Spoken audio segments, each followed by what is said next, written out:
What do you see as one of the biggest challenges in social impact? You were talking just yesterday or something, I seen a post you did about this scarcity, crisis-driven field that we're in, and that's one of the biggest problems, and yes, it's true, but that doesn't mean we just take it and run with it. I think this, "Oh my god, I gotta do this," and the massive to-do list and the meeting to meeting and back to back and don't have time for lunch and, I talk about whacking the mole, right? Like, we're meeting and email and go and go, go, and we just need to pause and just slow down and be more intentional.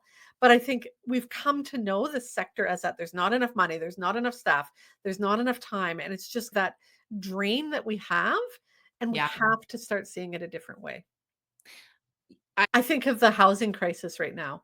And we were just talking last night at a meeting about police officers or peace officers cleaning up the homeless or unhoused people. I said, but then what? Like, where do they go? What are they doing? Who's helping them? Right? And yeah, that's not your hospital. That's a nonprofit. It's a Yeah. nonprofit. And because they're underfunded and understaffed and all these kind of things, they're not able to do the work that could be done if we were supported more.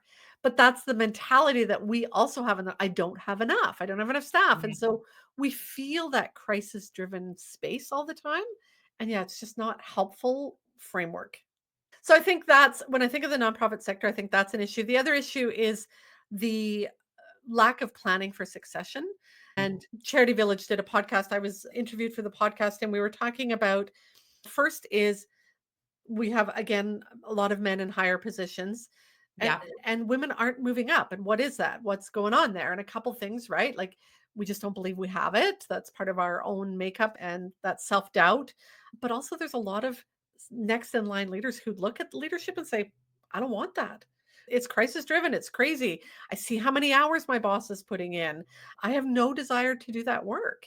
And Yeah. so we've got to figure out how to shift that burden at the top so that we're creating space for the next set of leaders. It's often my mission. People say, why do I do the work I do? I hope to change the face of leadership for my granddaughters, right? I don't think we're going to change it in the next generation. I think this is going to take some work, but I hope by the time my granddaughters are in leadership positions that it's a little bit different.